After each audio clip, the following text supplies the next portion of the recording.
समुद्र ने बताया कि नल और नील नाम के जो आपके सैनिक हैं,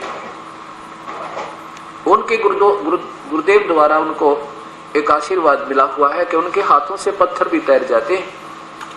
आप उनका सहयोग प्राप्त कीजिए, आपका काम भी बन जाएगा और मेरी मर्यादा भी भंग ना होगी। वो तो समर्थ शक्ति से उनको आदेश है, वो कुछ भी कर सकते हैं।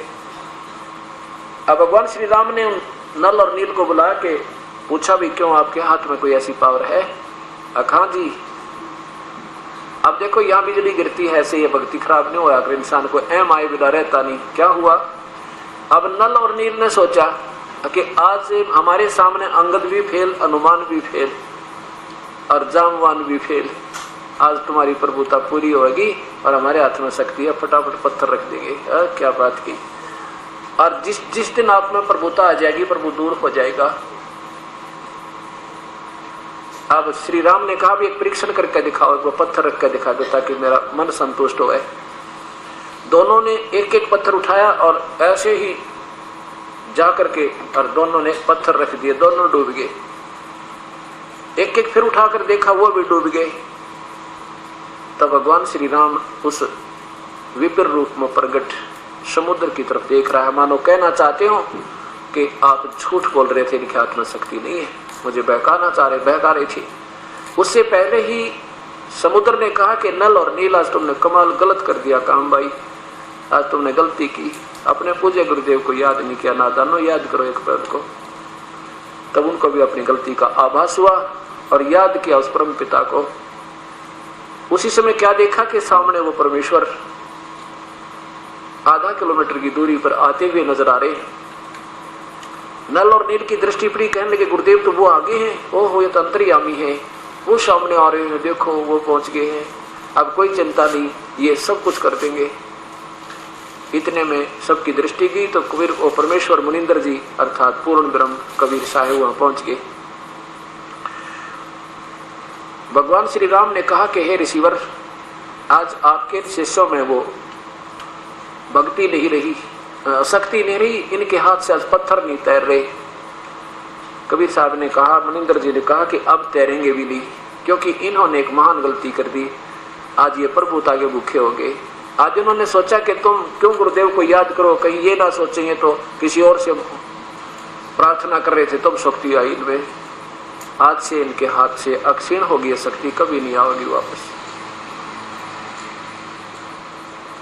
परमात्मा कहते हैं कबीर साहब के, जैसे माता गर्भ को रख यतन बना और ठेस लगे थे अक्षीण हो तेरी, ऐसे व्यक्ति जा।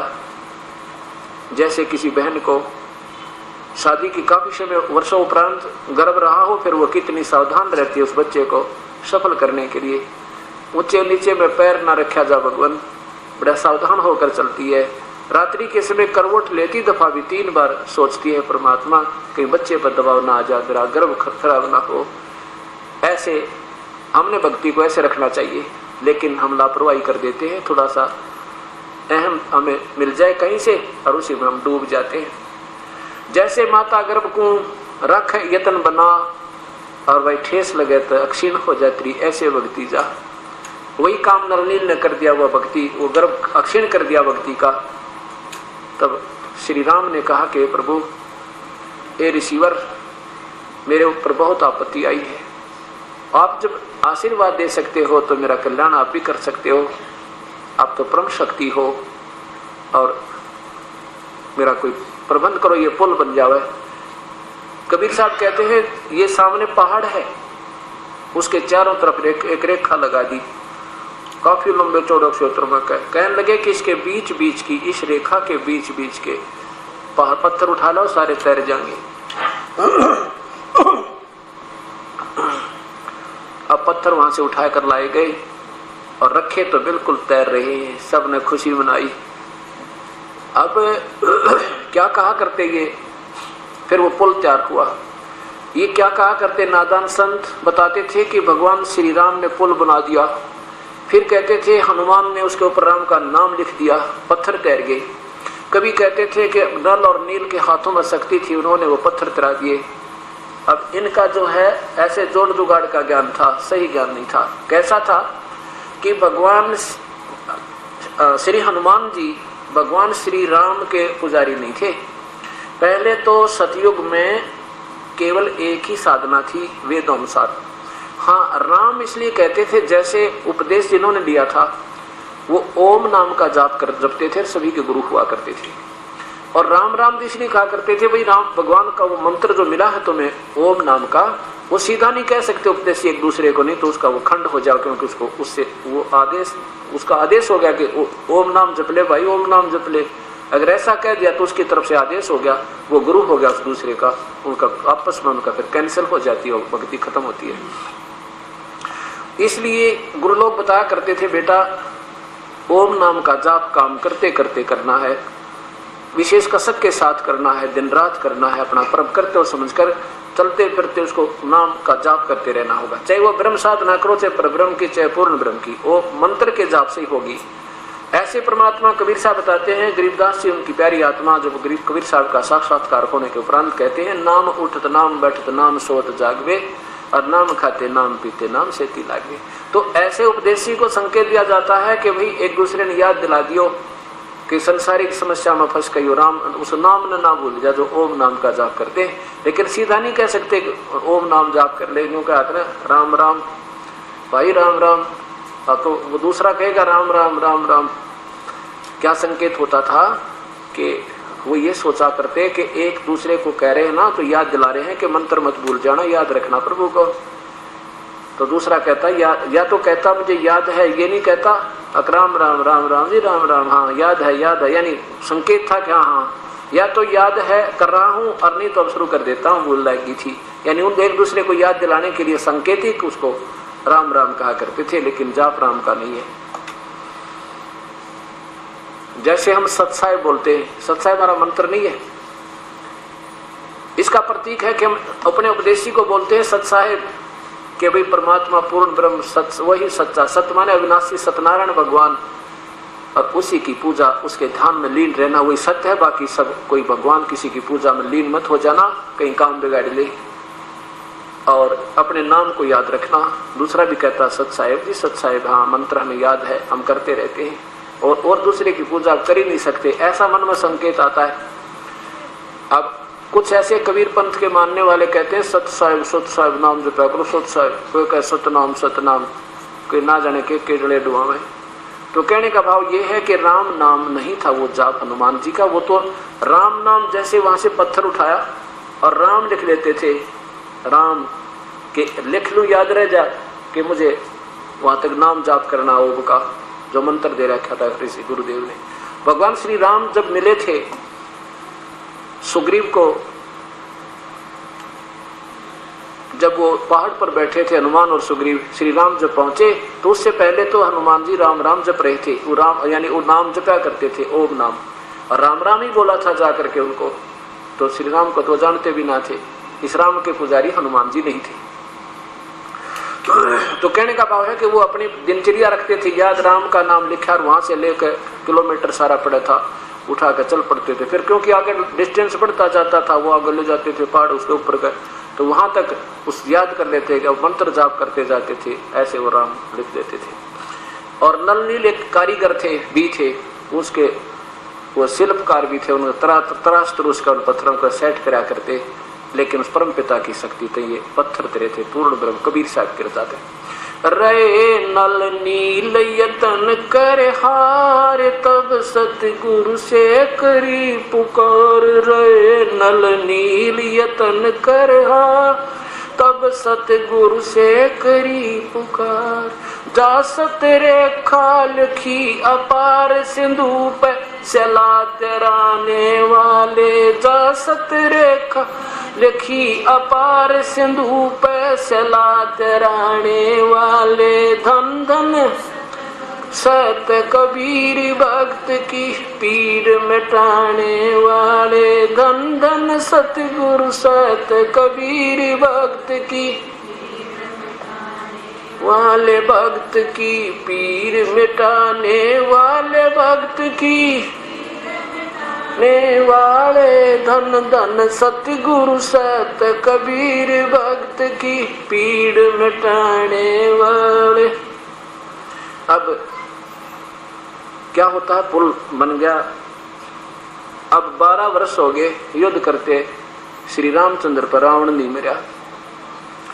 और जब क्योंकि ये सभी आत्मा उस परम पिता कबीर परमेश्वर की हैं, चाहे आज कोई ब्रह्मा बना, चाहे विष्णु, चाहे शिव, कोई भी है, चाहे रंक या राजा, इसी को अपने बच्चों का दुख याद आता है।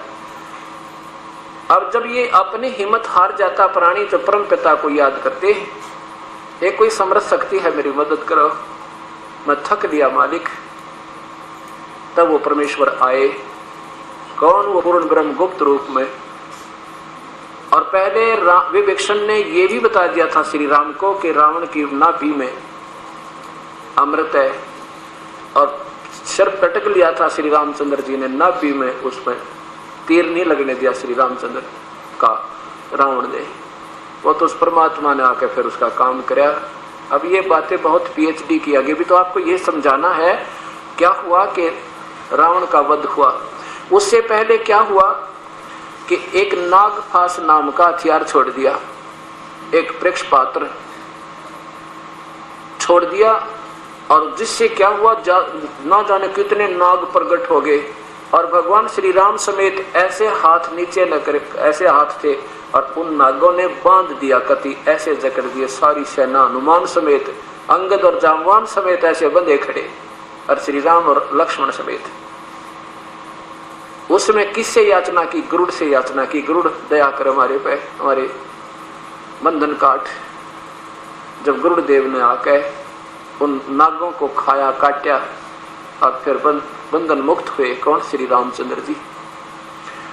अब परमात्मा कबीर साहब कहते हैं, नादानो तुम राम और श्री कृष्ण को पूर्ण शक्तिमान कर आश्रित हुए हो। देखो, काटे बंधन विपत में, कठिन कियो संग्राम, चिन्हो रे नर प्राणिया, ये गरुड़ बड़ो अकराम। बोली आत्मा कुछ ये तो सोचो, भगवान तो ऐसे बंध के खड़े हो गए थे, अब राम बड़ा हुआ, अब गरुड़ बड़ा हुआ, जिसने राम के भी बंधन काटे, फंद काटे। और फिर क्या कहते हैं, क्योंकि वास्तविकता तो हमारे पास रही नहीं। कहते श्री राम ने पत्थर पुल बहा दिया था, पुल बना दिया था, इससे बड़ी शक्ति और क्या होगी। न्योना बेरा पुल बनाया किसने था? जगत का पेखना पेख्या, धनी का नाम न लेखा। जगत का पेखना पेख्या, धनी का नाम ने देखा। जो सब कुछ कर रहा है उसका जिक्र भी नहीं, ये उसने कर दिया, वो उसने कर दिया, क्योंकि वो परमात्मा महिमा का भूखा कोयला, उसमें महिमा परिपूर्ण है। और वो कहते हैं, करे करावे साइया मन में लहर उठा, और दादू सरगर जीव का वो आप बगल हो जा। वो नहीं चाहता अपनी महिमा तुम रखो अपने पास ही। फिर क्या बताते हैं कि अगर तुम भगवान श्री राम को प्रभु इसलिए मान रहे हो कि उन्होंने पुल बना दिया था, आपकी बात बड़ी करते हैं। अगस्त ऋषि ने उन 7 समुद्रों को एक घूंट में पी लिया था। बता, श्री राम पर तो पुल भी ना बने था। आप बताओ, तुम 3 दिन हाथ जोड़े खड़े रहे। अब क्या बताते परमात्मा कि मान लीजिए भगवान श्री राम को तुमने समर्थ शक्ति इसलिए मानकर पूजा शुरू कर दी, क्या कि समुद्र पाट लंका गयो, वो सीता को भरता रे, अगस्त ऋषि ने वो सारे पी लिए, इनमें कौन करता। अगर इसी उपमा के आधार पर तुम प्रभु मान रहे हो श्री राम ने कि पुल बना दिया, समुद्र को पाट के यानी उसके ऊपर का चला गया, चल आपकी बात बड़ी करते हैं। परमात्मा कहते हैं ये बात तो तुम्हारे बहुत देर में समझ में आऊंगी, कहानी की थी, पर हम इसी बात को मानकर चलिए कि आपने इसी आधार पर भगवान समर्थ मान लिए कि समुद्र पाट के ऊपर पुल बांध के चले गए। अगस्त ऋषि ने वो सारे पी लिए थे, हाथ जोड़ा, पैर पकड़े, जब वापस कुरला कर दिया, कहते फिर वो सारे के सारे समुद्र भर गए थे। बता फिर इनमें कौन भगवान। अब क्या होता है, रावण का वध हो गया, और वो लंका किसको मिली?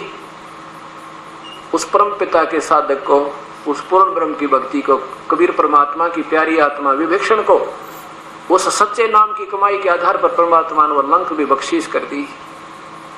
अब देखो क्या बताते हैं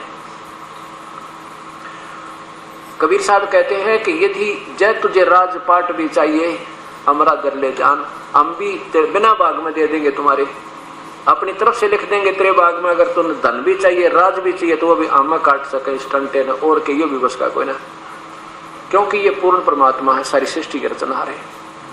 और कबीर परमात्मा ने वह फिर रावण तो उसको नहीं रख सका लंका के राज को, और सिर भी काट कर चढ़ा दिया था। रावण ने, विभीषण ने कुछ नहीं चढ़ाया के सिर सौंप दिया मालिक को।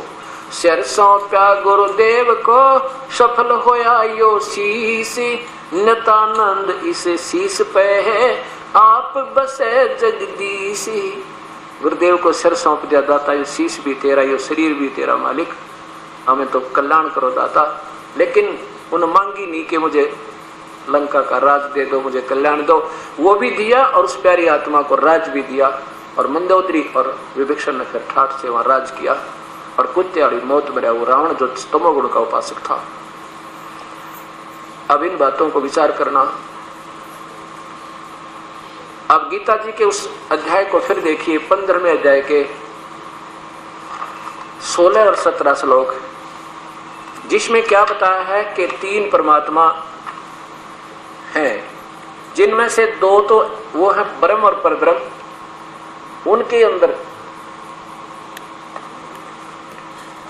ये देखिए, ये सारे ब्रह्मांडों का चित्र, 3 भगवान प्रमाणित हैं, एक ब्रह्म, परब्रह्म और पूर्ण ब्रह्म। ये तो क्षर पुरुष, ये अक्षर पुरुष और ये परम अक्षर पुरुष, ये 3 सतीथि प्रभुओं की है, भगवानों की।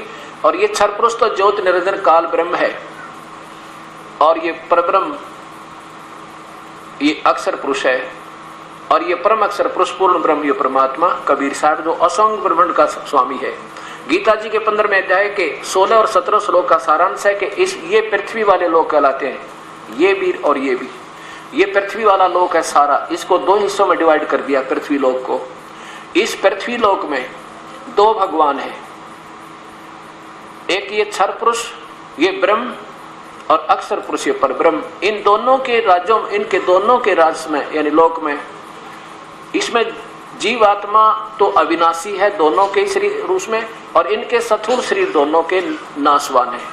जीवात्मा रूप में तो ये अविनाशी हैं, और इनमें स्थूल शरीर या सूक्ष्म शरीर जितने भी हैं, चाहे वो लिंग शरीर है, चाहे ब्रह्मा विष्णु महेश बने, चाहे देव महादेव बने, इनके स्थूल शरीर तो नाशवान है और जीवात्मा दोनों में अविनाशी है। इसके लोगों से इसकी ज्यादा आयु है, इसलिए इसको भी कुछ अविनाशी का, जैसे एक तो मिट्टी का कप हो, चाय पीने का, चीनी का, वो तो गिरते टूट जा। क्षर पुरुष समझो ये काल, और काल के भगवान के इसके शरीर और ये देवता सारे, ये खुद भी इतना अस्थायी है।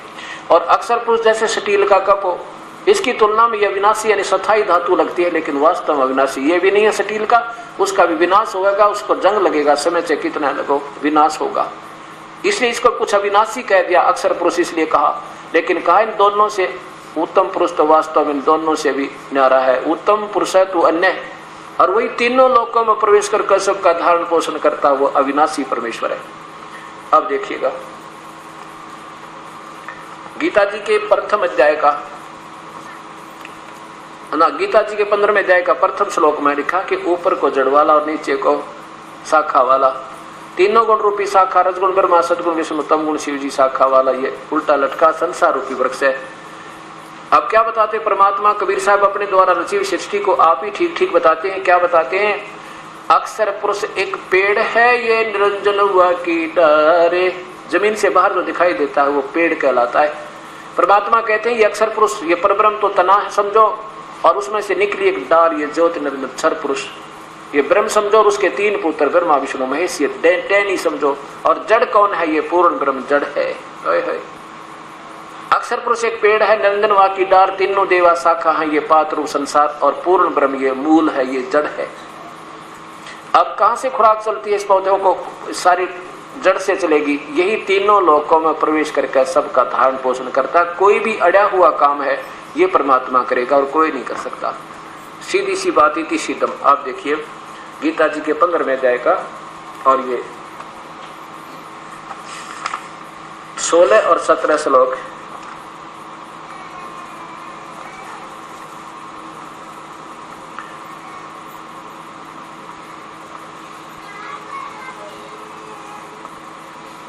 श्रीमद् भगवत गीता, गीता प्रेस गोरखपुर से प्रकाशित है, अध्याय नंबर 15 का और श्लोक नंबर 16।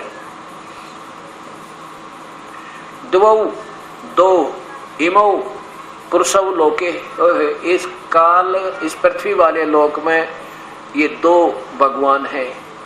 कौन से में? सरपुरुष और परब्रह्म और परब्रह्म के लोक में ये दो भगवान हैं। पुरुषौ माने ये दो भगवान, सरपुरुष और अक्षर पुरुष। सरपुरुष ये नाशवान ब्रह्म है, अक्षर पुरुष अविनाशी कहा ये परब्रह्म है। और इसी प्रकार दो ही स्थिति प्राणियों की है। ये सब प्राणियों के जो शरीर हैं ये तो नाशवान है और ये जीव आत्मा को अविनाशी कहा जाता है। और फिर बताया वास्तव में अविनाशी परमात्मा इन दोनों भगवानों से कोई और है। इस संसार में नाशवान और अविनाशी भी ये दो प्रकार के भगवान हैं, या भगवान लिखना था, प्रभु लिखना था, प्रभु हैं। और सब इसी प्रकार संपूर्ण प्राणियों यानी जीवों के शरीर तो स्थूल शरीर तो नाशवान है और जीव आत्मा को अविनाशी, इन दोनों में ऐसा ही है। लेकिन वो तीसरे परमात्मा के वहां जाने के बाद जीव आत्मा का वो शरीर भी अविनाशी और वो खुद भी अविनाशी, कभी जन्म मृत्यु नहीं होती। अब क्या बताया कि उत्तम पुरुष तो अन्य, उत्तम भगवान तो कोई और ही है इन दोनों से न्यारा, और वही तीनों लोकों में प्रवेश करके सबकी काम सारे सबके प्रवेश करके सबका धारण पोषण करता है। अविनाशी परमेश्वर परमात्मा इस प्रकार कहा गया है। अब क्या देखिए, स्पष्ट हो गया कि ये पूर्ण परमात्मा ही सबके काम करता है, चाहे श्री राम हो और चाहे श्री कृष्ण हो। और जब तक ये इससे संपर्क में नहीं आते तब तक तो ये इनके वही कर्माधार को पूरा करता है। जैसे रावण भी नहीं मर पा रहा था, इस परमात्मा ने जाकर रावण का कल्याण किया। कहते हैं पहुंचूंगा क्षण एक में जन अपने के खेत, एरना कुछ उधर विदारिया, मैं रावण मारा खेत, खेत माने रण क्षेत्र में हमने रावण को मारा, इस राम के बस का ना था। अब ये बातें बहुत देर में समझ में आएंगे। अभी तो आप परमात्मा कबीर साहब को भगवान मानने कोई तैयार नहीं होगी, 2-4 सत्संग सुन लोगे फिर आपको समझ में आ जाएगी। अब क्या होता है विचार कीजिएगा। भगवान श्री राम विजयी हुए, विभीषण को राज प्राप्त हुआ और सीता जी को अग्नि परीक्षा करके भगवान श्री राम घर ले आते हजारों व्यक्तियों के सामने कि मैं तुझे जब ले चलूंगा अपने साथ, तुझे अग्नि में प्रवेश करूंगा। श्री राम ने कड़ी परीक्षा ली, अगर तू नहीं जली तो निष्कलंक है और जल गई तो कलंकनी तेरा काम बन जाएगा, मर जाएगी। सबके सामने सीता जी की परीक्षा की, अग्नि में बैठा के नहीं जली वो देवी, और सहर सीता जी को श्री रामचंद्र जी अवतार ले आए, प्रेम से रहने लगे। कुछ दिनों के बाद एक दिन भगवान श्री राम रात्रि के समय नगरी में घूम रहा था। एक धोबी अपनी पत्नी को पीट रहा था और कह रहा था तू कहाँ रही 2 दिन। वो कहती है मैं अपने मायके चली गई थी, आपने मेरे साथ लड़ाई कर दी थी। कहने लगा मैं क्या जानू उल्टा तू कहाँ रातों बिताई है तूने, मैं ये दशरथ पुत्र रामचंद्र नहीं हूँ जिसने 12 वर्ष रावण की कैद में सीता रही और फिर उसके बाद अपने घर रख ली, मैं ऐसा नहीं हूँ। इस बात ने सुनकर कहते भगवान राम को नफरत होगी। आके सीता को अगले दिन घर से निष्कासित कर दिया कि जाओ आप यहाँ से, मेरी बेइज्जती होती है। थरा गजब है। अपने सामने परीक्षा लेकर ले, अग्नि परीक्षा में उसमें जड़ी नहीं, तब अपनी बुद्धि तो फेल होगी। आम आदमी के कहने से पत्नी निकाल दी।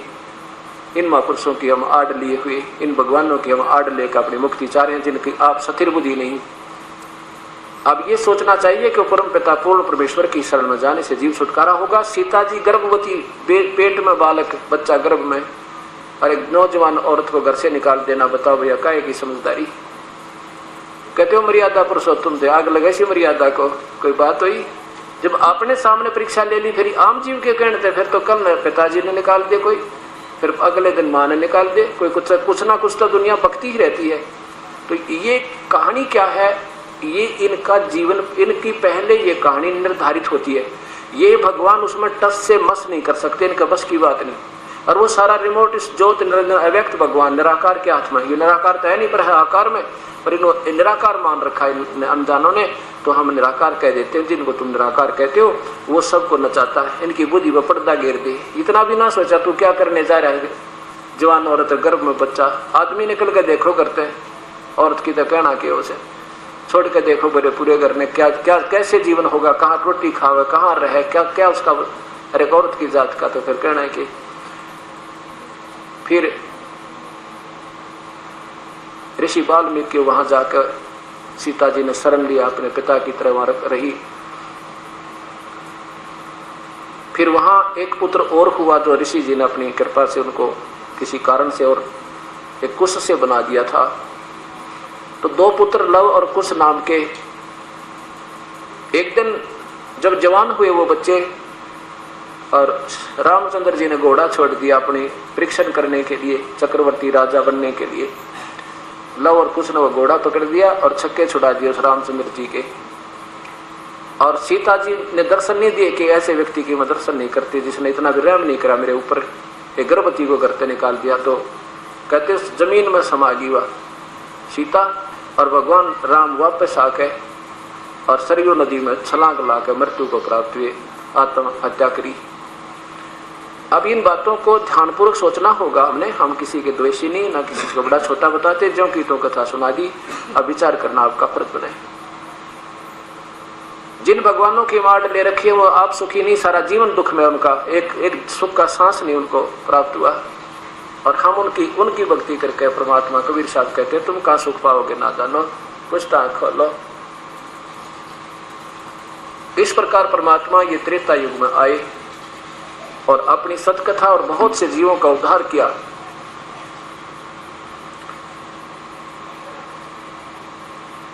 अब यही परमेश्वर द्वापर युग में आए थे।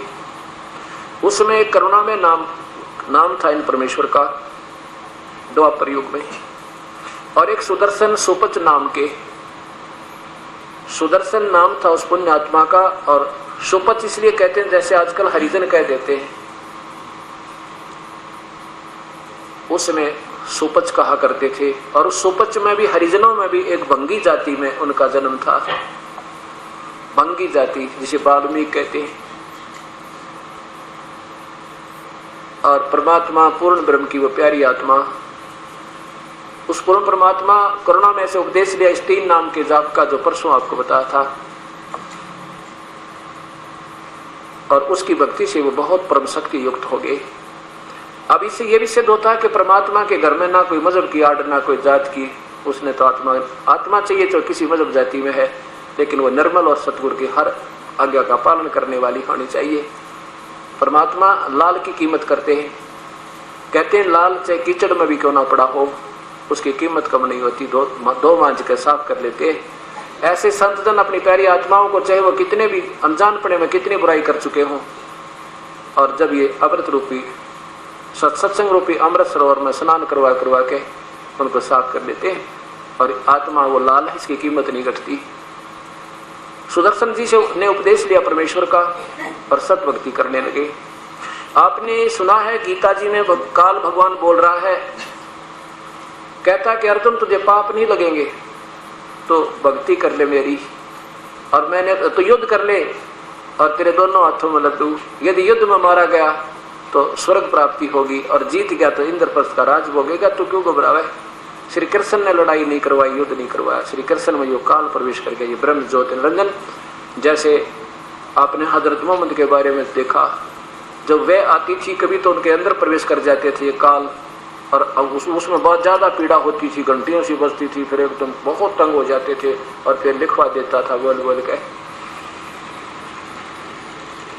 ऐसे ये काल इस कृष्ण में प्रवेश करके वो अव्यक्त, और ज्ञान तो दिया सही, जैसे कुरान शरीफ में जो कहते हो ज्ञान तो है सही कि वो परमात्मा और है, उसका नाम कबीर है। उसने 6 दिन में सृष्टि थी, 7वें दिन तक पर जा बैठा, और उसकी खबर किसी बाखबर से पूछ देखो, किसी तत्वदर्शी संत से पूछो।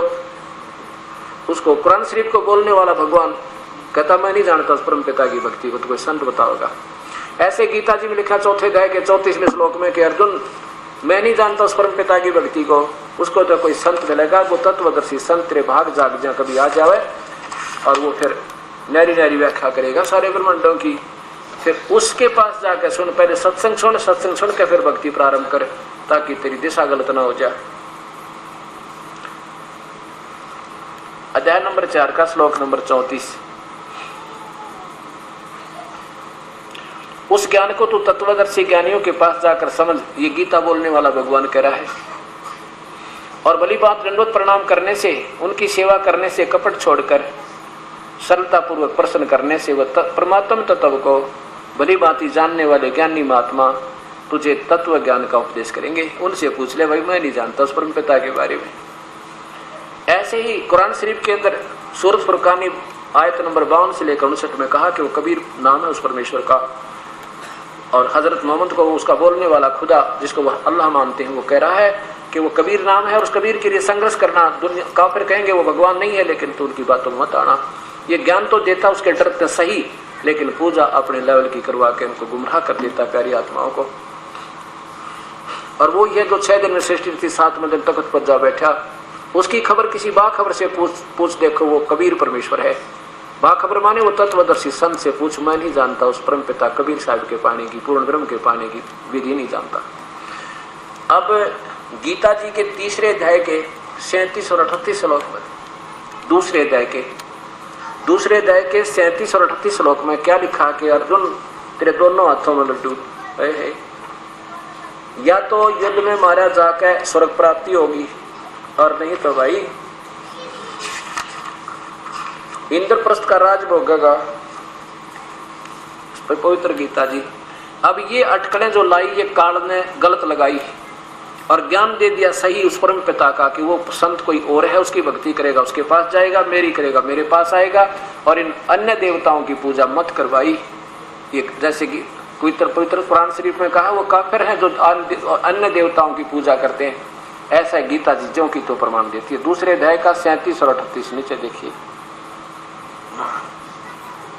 37 या तो युद्ध में मारा जाकर स्वर्ग को प्राप्त होगा, अथवा संग्राम में जीत कर पृथ्वी का राज भोगेगा। इस कारण हे अर्जुन युद्ध के लिए निश्चय करके खड़ा हो जा। और देखो 38 में जय पराजय लाभ हानि और सुख दुख को समान समझकर उसके बाद युद्ध के लिए तैयार हो जाए। इस प्रकार युद्ध करने से तू पाप को नहीं प्राप्त होगा, तेरे को पाप नहीं लगेंगे। अच्छा, ये तो उसकी अपनी अटकल, ये तो काल का अपना आदेश। और बाकी जो पूर्ण परमात्मा और है वो वास्तव में परमेश्वर है, जिसको जड़ रूपी भगवान है, उसकी पूजा से तेरी जन्म मृत्यु समाप्त हो जाएगी। मेरी भक्ति करेगा तो मेरे पास आएगा, और नीचे की भक्ति ब्रह्मा विष्णु महेश अन्य देवताओं की तो मूर्ख लोग करते। ये ज्ञान तो सही दिया, लेकिन समाधान और युद्ध करवाने के लिए आदेश जो अपने लेवल के दिए जो संविधान में नहीं थे, क्योंकि संविधान उस परम पिता का बनाया हुआ है, और आदेश ये जो युद्ध कर ले ये आदेश काल का अपना था। जैसे आपको बताया था कि कुरान शरीफ में जो उस परम पिता का ज्ञान है, जिसने 6 दिन में सृष्टि रची और 7वें दिन तख्त पर जा बैठा, उसने जो कहना सुनना था, जो बनाना था, आदेश दे दिया। किसी को मांस खाने का आदेश परम पिता का नहीं है। पवित्र बाइबल में उत्पत्ति के अंदर देखिएगा कि परमात्मा प्रभु ने अपने मनुष्य को अपने जैसा बनाया, और ईश्वर ने उनको आदेश दिया कि तुम्हारे खाने के लिए बीजदार पौधे और फलदार वृक्ष हैं, और मांस मूस खाने का कोई आदेश नहीं। उसके बाद कोई आदेश है इन पृष्ठा का या किसी निराकार अल्लाह ब्रह्म का, तो वो गलत है, उसको नहीं मानेंगे हम, उसके मानने से हमें हानि होगी। जैसे ऐसे ही गीता जी में जो पूर्ण परमात्मा के बारे में ज्ञान वो सही है कि वो परमात्मा है, वही भक्ति देगा, वही मुक्ति देगा, वो कभी नहीं मर सकता, वो अविनाशी है, उसका नाम कबीर है। ये तो सही कहा, लेकिन जहां तक अपना आदेश बताया कि तू युद्ध कर ले, तुझे पाप नहीं लगेंगे, तू तो यूं कर दे, वो इसने गलत कर दिया। ये इसका आदेश था अपना, इसके मानने से रावण को अर्जुन को हानि हुई। ऐसे ही उन फरिश्तों की और देवताओं की और इन ऋषियों की जो अपने आदेश है पुराणों में, इनको मानने से हमें हानि होगी। हमने गीता जी के आदेश को सुप्रीम मानना होगा। ये ऊपर उस परम पिता का दिया हुआ संदेश इस काल के अंदर है, और काल ने फिर प्रवेश करके इसको दिया कृष्ण को, श्री कृष्ण में प्रवेश करके तो आम को दिया। जैसे एक थानेदार दरोगा का दोस्त था, एक व्यक्ति, उसने अपने दोस्त दरोगा से यानी एसएचओ से कहा कि मेरा पड़ोसी बहुत दुखी कर रहा, मुझे बता के करूं, मैं तंग आ गया। बहुत कुछ कह दिया, हाथ भी जोड़ दिए, पर मान नहीं रहा। दरोगा जी ने कहा कि मार उसके लट सिर में, मैं आप देख लूंगा। अब उस एसएचओ के कहते हैं, उसके एसएचओ के आदेश से उसने जाकर अपने पड़ोसी के लठ मारा, मारते मर गया, मृत्यु होगी। अब वही थानेदार, वही एसएचओ उस अपने दोस्त ने हथकड़ी लगा कर लाया और अंदर कर दिया, और फांसी की सजा होगी। अब देखो, वो आदेश एक व्यक्ति विशेष का था कि मार लट, माफ देख लूंगा। और संविधान राजा का बनाया हुआ था, उस सुप्रीम पावर का, वो उसके विरुद्ध था, तो इसलिए उसको हानि हुई उस व्यक्ति विशेष की ऑर्डर ओबे करने पे, उसका आज्ञा का पालन करने से, जो संविधान से नारा था। ऐसे ही जो संविधान में लिखा है वो बिल्कुल सही है। जो पवित्र बाइबल में 6 दिन में सृष्टि रच के वो परमात्मा 7वें दिन जा बैठा, उसने जो बनाना था संविधान वो बना कर चला गया। और उसके बाद इन देवताओं ने, फरिश्ता ने, ये भैरव के इनमें पढ़कर इन पितृभूतों ने, फरिश्तों ने ये सारे संविधान तोड़वा दिए, इसलिए दोषी हो गया सारा समाज, चाहे हिंदू है, चाहे मुसलमान, सिख या ईसाई। ये हमने नहीं मानना है इसको। फिर हम उसी परमात्मा के उस संविधान को फिर अपनाएंगे तो हम निर्दोष हो जाएंगे। तो कहने का भाव है दास का कि यहां पर कहा कि अर्जुन तेरे दोनों हाथों में लड्डू, तो युद्ध कर ले, माफ देख लूंगा, मन तो मार रखे, तो निमित्त निमित्त है, तो चिंता ना करे। अब रावण नहीं माना ना अर्जुन, इस काल में जो श्री कृष्ण में बोल रहा था, डरा के, धमका के, ऐसी बुरी भयानक शक्ल दिखा के अपना वो काम उल्लू सीधा करवा दिया। 1 करोड़ों व्यक्तियों का अनर्थ वो युद्ध करवा दिया। और डरते श्री कृष्ण जैसे हजरत मोहम्मद को फरिश्ता ने डरा दिया, वो डरता बेचारा फिर उनकी बातों को मानने लग गया। ऐसे ही अर्जुन उस काल के डरते से भयंकर रूप देखकर 11वें अध्याय के 10 और 11 श्लोक में, अर्जुन देख ले मैं काल हूं, सब न खाऊंगा। अब अपना रूप दिखा के अर्जुन जैसे योद्धा को भयभीत कर दिया, उसका कालजा धड़के और डर के हाथ जोड़ दी, कहने लगे भगवान जो तुम कहोगे ऐसे कर दूंगा। अब क्या हुआ कि युद्ध में पांडव विजयी हुए, कौरवों की हार होगी, विनाश को प्राप्त हुए, युधिष्ठिर को राजगद्दी पर बैठा दिया। भगवान श्री कृष्ण द्वारका चले गए। कुछ दिनों के बाद युधिष्ठिर को भयंकर स्वप्न आने लगे, और ऐसे भयंकर स्वप्न आए जैसे करोड़ों बहन अपनी चूड़ियां फोड़ रही हैं, अपनी मांग को साफ कर रही हैं, हाहाकार मचाकर रो रही हैं और कह रही हूं कि राक्षस राजा तुझे क्या मिल गया, हमारे पतियों का खून पी के एक भाई बंटवारे की लड़ाई पर विनाश करवा दिया तुमने। मानो करोड़ों बच्चे अपनी माँ से चिपट चिपट कर, लिपट लिपट कर रो रहे हैं, माँ हमारा पापा कहाँ है, हमारा पिताजी कहाँ है। वो कह रहे हैं बेटा अभी छुट्टी नहीं आया, वो मिलिट्री में भर्ती है, कुछ दिन में आ जाएगा बेटा, चिंता ना करो। आप फिर एकांत स्थान पर जाकर रो रो कर टक्कर मार रही है।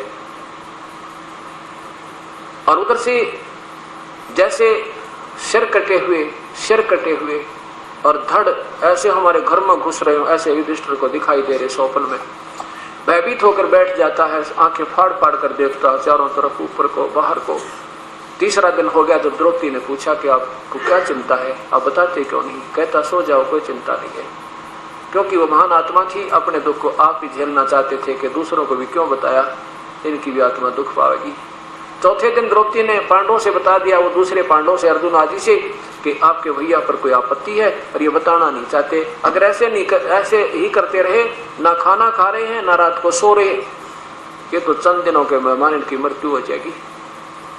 चारों पांडवों ने, भीम, अर्जुन आदि ने जाकर कहा भैया क्या बात है, आप हमें क्यों नहीं बताते, कोई ऐसा संकट है तो हमें बताइए, कोई राजकाज में दिक्कत, हम आपके साथ हैं। तभी दुष्ट ने सारी कहानी बताई कि ऐसे ऐसे मेरे साथ ये स्वप्न दिखाई देते हैं। अब भगवान श्री कृष्ण पांडवों के और यादवों के गुरु थे, धार्मिक गुरु। जब कोई संकट आता है तो गुरुदेव को याद किया जाता है। पांचों के पांचों पांडव रथ लेकर के कहां पहुंचे, द्वारका में। भगवान श्री कृष्ण अपने गुरुदेव के पास, उनसे बता के भगवान ऐसे ऐसे भैया को कोई ये स्वप्न दिखाई देते हैं, इसका कारण तथा समाधान बताइए प्रभु। भगवान श्री कृष्ण ने कहा कि देखो तुमने जो युद्ध में पाप किए, बंधुघात किया, ना जाने कितने अनर्थ कर डाला, वो पाप वो दुख रहा तुम्हारे को, और इसके लिए ऐसा करो, एक अश्वमेध यज्ञ करो। अश्वमेध यज्ञ में एक शंख रखा जाए अलग से, सुसज्जित स्टेज पे, अलग से 5 मुख का पंचायन एक मुख अलग से स्टेज बना के वो शंख रखना, और सब पृथ्वी के सब प्राणियों को, सब महापुरुषों को, भक्तों को, संतों को, देव लोगों को भी आमंत्रित कर देना। और जब सब भोजन खा लेंगे ना, तो समझना वो यज्ञ, अगर शंख बज गया, आप पे आवाज करेगा, वो किसी आवाज मुख से नहीं की जाएगी, आप पे करेगा आवाज, वो अपने आप वहीं से, तो वो आवाज कर देगा तो समझो तुम्हारा यज्ञ पूर्ण हुआ, तुम्हारे पाप कट गए, और नहीं तो बिल्कुल नहीं। अब अर्जुन के इस बात का बड़ी ठेस लगी। कि भगवान युद्ध के दौरान जब गीता का ज्ञान दे रहा था, जब तो कह रहा था कि अर्जुन तुझे पाप नहीं लगे, और अब कह रहे हैं तुम्हें पाप लग गई क्योंकि तुमने युद्ध किया।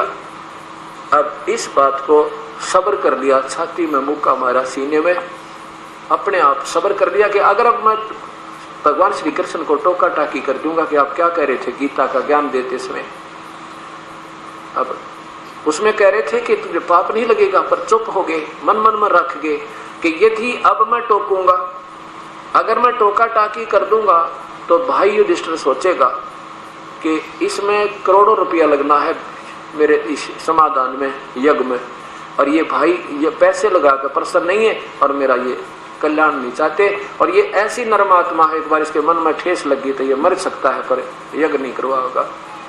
तो इस बात को सोच के अर्जुन चुप रहा और कहने लगा भगवान जो आपकी आज्ञा वही करेंगे। सोचा फिर कभी पूछूंगा, कभी बात चलेगी तय, अब उस दिन क्या कह रहे थे आज क्या कह रहे हो भगवान आप। अब वो समय और स्थान, क्योंकि गुरु के बिना कोई धार्मिक अनुष्ठान पूरा नहीं होता। गुरु बिन माला फेरते, गुरु बिन देव दान, गुरु बिन दोनों निष्फल है चाहे पूछो वेद पुराण। भगवान श्री कृष्ण उनके गुरुदेव थे, तो श्री कृष्ण भी पहुंच गए उस निश्चित तिथि को, और उस स्थान पर यज्ञ प्रारंभ होगी। 33 करोड़ देवता, 88,000 ऋषि, 9 नाथ, 84 सिद्ध और वशिष्ठ मुनि जैसी तोब, ये सारे बैठे। भगवान श्री कृष्ण ने भी भोजन पा लिया। ब्रह्मा विष्णु महेश भी गुप्त रूप में कहते हैं आकर भोजन पा गए, लेकिन वो शंख नहीं बजा। शंख नहीं बजा तो युधिष्ठिर बड़े चिंतित हुए, कहने लगे भगवान श्री कृष्ण से कहा कि प्रभु हम बहुत पाप कर रखा है, हमारा शंख नहीं बजेगा। मुझे याद आ रही वो हाहाकार मची हुई थी, किस कारण से, किस लिए किया हमने ये जुल्म, और देखो हमारा शंख नहीं बजेगा, हमारे पाप नहीं कट सकते। श्री कृष्ण जी ने कहा कि इस शंख को बजाने वाला अभी इस सभा में आया ही नहीं है। अब श्री कृष्ण जी ने भोजन पा लिया, सबने खाना खा लिया, युधिष्ठिर के मन में यह बड़ी चिंता का विषय बड़ा, इसे महापुरुष बैठे, ये वशिष्ठ मुनि जैसी तो, गोरखनाथ जैसे महापुरुष, और इनसे भी शंख नहीं बज रहा। भगवान श्री कृष्ण भी भोजन पा चुके हैं, तो फिर और कौन रहा शंख बजाने वाला। तब श्री कृष्ण जी ने कहा कि एक सुदर्शन नाम के एक सुपच इस तरह इसी दिशा में रहते हैं, तो वो क्यों नहीं आमंत्रित किया आपने। युधिष्ठिर ने कहा कि आमंत्रित तो किए होंगे प्रभु, हमने भीम की ड्यूटी लाई थी साइड में आमंत्रण पत्र देने की। भीम से पूछते हैं क्या बात रही, वो पहुंचे नहीं उनके, या उनको मिले नहीं, क्या कारण रहा। भीम को बुलाया, भीम से पूछा कि आपने ऐसे ऐसे भगवान कह रहे हैं कि कोई सुदर्शन नाम के एक महापुरुष है, ऐसे ऐसे वहां रहते हैं, वो स्थान बताया, वो उसको आमंत्रित किया या भूल गए। भीम कहने लगा आमंत्रित तो किया था मैंने, लेकिन वो तो कुबोल आदमी है, वो तो ठीक नहीं बात करता, बहुत कुबोल है। भगवान श्री कृष्ण कहने लगे क्या क्या कह दिया ऐसा भाई, उसने हमें बताना चाहिए था, आपने आकर के उसका कोई समाधान ढूंढते, ऐसे थोड़ा अपने आप फैसले करते। क्या बोले वो, जब भीम बताते हैं कि मैं उनके पास गया और कहा ऋषिवर मैं राजा युधिष्ठिर का भाई भीम हूँ, आप हमने एक अश्वमेध यज्ञ करने जा रहे हैं और आपको मैं आमंत्रित करने आया हूँ, आप कृपा से आदर वहां पधारिएगा। तो क्या बोले वो, कहने लगे भीम तुमसे तो कसाई भी अच्छे, तुमने तो ऐसा विनाश कर दिया, ना जाने कितनी बहन विधवा होगी, ना जाने कितने बालक अनाथ हो गए, उन बहनों की आंसू नहीं सूख रही हैं, वो बच्चे रो रो कर अपनी माँ से पूछ रहे हमारे पिता कहाँ गए, वो बेकार ही है बेटा, आने ही वाले हैं, अभी छुट्टी नहीं मिली। और ऐसे कह करके फिर रो रो कर टक्कर मार रहे हैं, कोनों में बैठ बैठ के मकान के रो रहे हैं, और तुम मौज मार रहे हो। तुम्हें तो नरक में ठोका जाएगा, तुम्हारे लिए नरक भी न्यारा बनेगा, और तुम्हारा जो अन्न खा लेगा वो भी सीधा नरक जाएगा। अगर मुझे अब वहां बुलाना है ना आपके यहाँ, तो 100 अश्वमेघ ऐसे तुमने पहले कर रखे हो, तो मुझे संकल्प करो वो अपन, और फिर मैं तुम्हारे यहाँ का आहार करूं, मैंने नरक में नहीं जाना। श्री कृष्ण जी को पता था ये भी मोटे दिमाग का है, कि ठीक बोला होगा। श्री कृष्ण जी ने कहा कि फिर आपने क्या उत्तर दिया उस महापुरुष की बात का। भीम कहने लगा मैंने आपका डरना होता भगवान आप भाई का, तो उसका 2 दड़ाक धरता, उसने कूट खाता मैं, ऐसा गलत बोला वो। तो श्री कृष्ण कहने लगे भीम यह तेरी महान गलती है, संत के प्रति तूने विचार भी गलत कर लिया ना तो भी पाप का भागी हो गया। अब देखो इसमें कोई राज होता है जो उन्होंने बात कही, कोई दुश्मन ना तेरा, उसने कुछ जो बात कही उसका कोई रहस्य होता संत के वचन में, और तूने मेरे को बताना था करके ताकि कोई समाधान ढूंढते, सारा काम बिगाड़ दिया। अब देखिए आपने वो के एक सुदर्शन दिखाई दे, एक सुपच यानी एक के वाल्मीकि दिखाई देता है चूड़ा, उसके एक बाल के समान भी ना 3 लोक नहीं है, ये इतना समर्थ शक्ति का संत है वो। अब इस बात को अब कहते ना मरता क्या नहीं करता, श्री कृष्ण कहने लगे चलो मेरे साथ बैठ के और पैर पकड़ो उस परम पिता उस परम संत के। अब 5 पांडव छठे श्री कृष्ण भगवान लेकर रथ चल पड़े। 1 किलोमीटर की दूरी पर रथ रोक दिया श्री कृष्ण जी ने कि यहाँ बैठ, रथ यहीं रोक दो और नंगे पैरा चलो, वहां पर अंडी पाक कर नहीं जाना। 5 छठे भगवान श्री कृष्ण और 5 पांडव नंगे पैरा श्री उस परम पिता के उपासक सुदर्शन की झोंपड़ी की तरफ प्रस्थान किया। उससे पहले सुदर्शन जी ने क्या सोचा कि इनका काम तो ये बने नहीं क्योंकि पाप बना कर रखा, इनका संग तो बजना नहीं, ये फिर सिर में दर्द करेंगे, आओगे मेरे पास, अब चलिए हमारी यज्ञ में। ये सोचकर सुदर्शन जी उस परम पिता कबीर साहब की प्रेरणा से और उस कुटिया ने छोड़कर चला गया। 15-20 दिन का टूर प्रोग्राम बनाकर के बाहर घूम आते, इतना इनका हुआ लेगा कार्य सारा। अब सुदर्शन तो चला गया, वो परम पिता अपने प्यारे भगत की इज्जत रखने खातिर उसी सुदर्शन का रूप बनाकर उसकी झोपड़ी में विराजमान हो गए। और ज्यों ही 5 पांडव वहां पहुंचे, श्री कृष्ण ने देखे वो परम पिता की झलक उसके अंदर, एकदम दंडवत प्रणाम किया। फिर 5 पांडवों ने भी दंडवत प्रणाम किया। अब ये भी एक राहत देने का एक कारण होता है कि जब तक वो ऐसे लंबे नहीं होते, यानी दंडवत करने का मतलब अहंकार रहित हो जाना, और जब तक अहंकार नहीं होते तो परम पिता मदद कर नहीं सकता, इसलिए उनको सीधा करने के लिए भी परमेश्वर ने ये एक लीला की थी। अब वो 5 ने दंडवत प्रणाम किया। श्री कृष्ण जी तो वैसे सतोगुणी भगवान, उनमें तैम है ही नहीं। 6 ने जब दंडवत प्रणाम किया तो सुदर्शन रूप में बैठे हो परमेश्वर पूर्ण ब्रह्म सतपुरुष अकाल मूर्त खड़े हुए और कहा कि हे त्रिलोकीनाथ, मुझ तुझ जीव को प्रणाम करके क्यों पाप के भागी बनाते हो। श्री कृष्ण जी कहने लगे हे सिरजनार, आपकी महिमा आप पर जानो, हम आपके पास एक संदेशा आपका प्रार्थना करने आए हैं। ये दिल्ली के बादशाह युधिष्ठिर जी हैं और ये इसके भाई हैं, आपको अपने यज्ञ में आमंत्रित करने आए हैं। भगवान परमपिता ने कहा सुदर्शन रूप में कि देखो मैंने इस भीम से कहा था वो मेरी शर्त पूरी करो। क्या कहा था कि 100 अश्वमेघ यज्ञ का फल मुझे दो तो मैं वहां आपके आहार करूं, नहीं तो नहीं करूं। अब श्री कृष्ण जी कहने लगे परमेश्वर आप ही की वाणी है, 4 युगों में आते हो, आप 4 युगों में वाणी लिखते हो। संत मिलन को चालिए तजमाया अभिमाने, जो जो कदम आगे रखे है ओहे यज्ञ समान। आपकी वाणी है परमात्मा के संत मिलन को चालिए तजमाया अभिमान। जैसे सत्संग में प्राणी ने ऐसे आना चाहिए संत के द्वार पे, कैसे जैसे एक भयंकर बीमारी से ग्रस्त व्यक्ति मेडिकल में जावे, ऑल इंडिया में जावे, उसने उसको याद नहीं रहता तू सेठ है या तू मंत्री है या तू प्रधानमंत्री है या तू किसी भी अच्छी जो पैसे वाला है या कोई अधिकारी है, उसको केवल अपनी जान दिखाई देती है। वो भूल जाता अपने एम को और डॉक्टर कहता है लेट जाइए, वो लेट जाता है, कहता है पर्ची बनवा के लिए, पर्ची बनवाने चला जाता है। टेस्ट करवाइए, वो टेस्ट करवा देता है, कहता है इंतजार कीजिए, वो इंतजार करता है। वो कभी मन में एम नहीं लाता क्योंकि उसको याद नहीं आता है, उसको अपनी जान दिखाई देती है। ऐसे ही सत्संग में जब आओ प्राणी अपने आप को एक रोगी महारोगी है, हम युगों युगों के हमारे ऊपर इस जन्म मृत्यु का रोग भयंकर लगा हुआ है और इस उद्देश्य से आवे कि अपने आप सब अहम को भूल के, तो उसकी एक कदम का उस संत दर्शन के लिए एक कदम भी चलते हैं तो करोड़ कहते हैं 100 अश्वमेघ का यज्ञ का फल मिलता है। एक कदम का फल एक अश्वमेघ यज्ञ का फल मिलता है, एक कदम रखा था इस भावना से।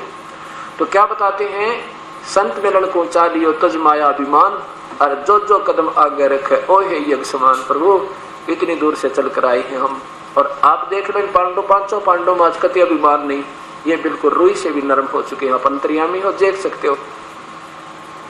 और प्रभु 100 ये कहते हैं एक कितने जितने कदम रखे उतने यज्ञ के तुल्य हुए आपकी वाणी से आपके दर्शनार्थ आए हैं। 100 रख लो, बाकी हमारी झोली में डाल दो, हमारा कल्याण हो। कहते हैं साधु भूखा भाव का धन का भूखा ना, सीधे करने चाहो थे और किसके ये वह संकल्प लेते मालिक, वो तो उनको सीधा विनम्र करना चाहते ताकि इनको मैं लाभ देने योग्य बन जाऊं। जब तक अकड़ रहे प्राणी में परमात्मा निकट नहीं आता। अब पांचों हाथ जोड़े नीचे गर्दन करे खड़े, तब परमेश्वर ने कहा चलो बैठा के रथ में परमेश्वर को,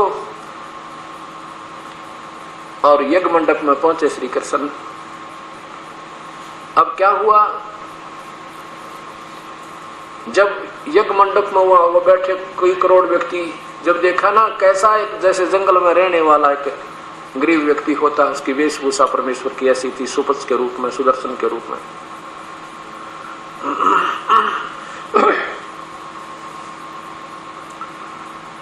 कैसी थी, टूटे से जूते और मैले कुचेले कपड़े, दाढ़ी जैसे 1 महीना हो गया दाढ़ी बनाए, ऐसी दाढ़ी बड़ी और ऐसे ही बाल बिखरे हुए, छोटे छोटे घुंघर वाले बाल, और ऐसा जैसे जंगली व्यक्ति होता, इस वेशभूषा में परमेश्वर ने सभा में प्रवेश किया।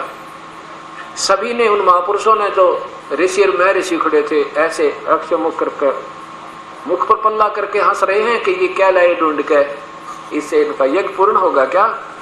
क्या कहते हैं वो, अपनी अपनी अपनी गलती कोई नहीं मानता, नहीं कह रहे हैं वो सारे ऋषि और महर्षि बैठे, कहते हैं हम क्या करें, इनके पाप ही ज्यादा हैं, कैसे शंख बजाए, इन्हें तो नाश विनाश कर रखा, दुनिया की हत्या कर रखी है। कहते नाचा ना जावे तांगन टेढ़ा, वो यह करे ऐसी बात। अब श्री कृष्ण ने अपने हाथों आसन बिछा उस परम पिता का, और द्रौपदी से कहा बहन बढ़िया भोजन बना दे, इस संत के आहार करने से तुम्हारा शंख बजेगा, ये यज्ञ पूर्ण होगा। अब द्रौपदी ने बड़े प्यार से भोजन तैयार किया। देखो वैसे तो कोई अतिथि आ जाए किसी के घर में, इन बहन बेटियों का एक विशेष उद्देश्य होता है कि आम प्रतिदिन के बनने वाले भोजन से विशेष भोजन उस दिन बनाया जाता है, ताकि ये खाने वाला बाहर जाकर न्यू ना कह दे ऐसी लड़की थी, उसने खाना भी ना बनाना, नमक था ना मिर्च, ताकि मेरी बेइज्जती ना कर दे। और वैसे ये एक औपचारिकता होती भी है आम व्यक्ति के लिए। तो द्रौपदी ने इस उद्देश्य से भी कि कहीं अब ऐसा भोजन बना दूंगी, ये जंगल में घास फूस खाने वाला व्यक्ति उंगली चाटता रह जाएगा और 100 जगह गुण गाओगा। द्रौपदी ने भोजन बड़ा आहार बड़ा अच्छा कराया। इस उद्देश्य से द्रौपदी ने 2 घंटे तक लकड़ बाल का अपने हाथों भोजन बनाया, रसोई बनाई, नाना प्रकार के पकवान, पूड़ी कचौड़ी, रोटी, कितना फिर खीर, कितना हलवा, कितना काजू, किसी प्रकार के नाना प्रकार की सब्जी बना के और एक थाली में परोस के और उस परम पिता के सामने खाना रख दिया और प्रार्थना की भोजन आहार कीजिए महापुरुष। अब द्रौपदी बैठ गई कि देखिए खाना खाएगा और उंगली चाटेगा, इतना स्वादिष्ट भोजन बनाया है।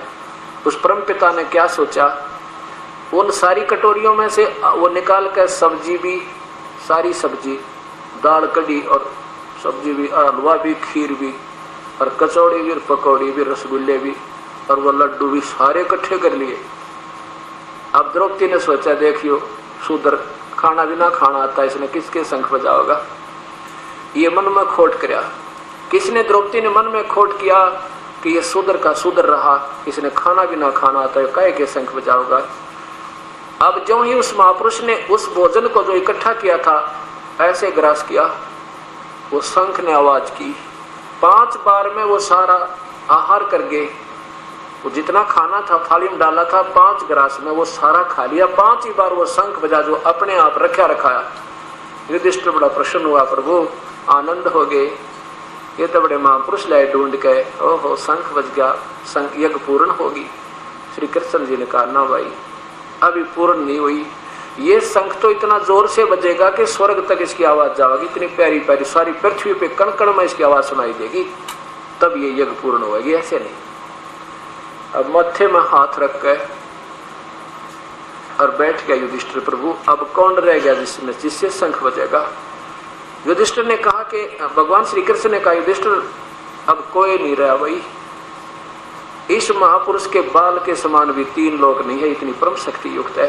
ये के वाल्मीकि नजर आवे आपको। अपने घर में खोट है उसको ढूंढते हैं, कहाँ कमजोरी है या गाड़ी क्यों नहीं स्टार्ट हुई। द्रौपदी को बुलाया, भगवान श्री कृष्ण ने पूछा, द्रौपदी सच्ची बात बताना, जब इस महापुरुष ने आहार किया तेरे मन में क्या आया था, सच्ची बताना।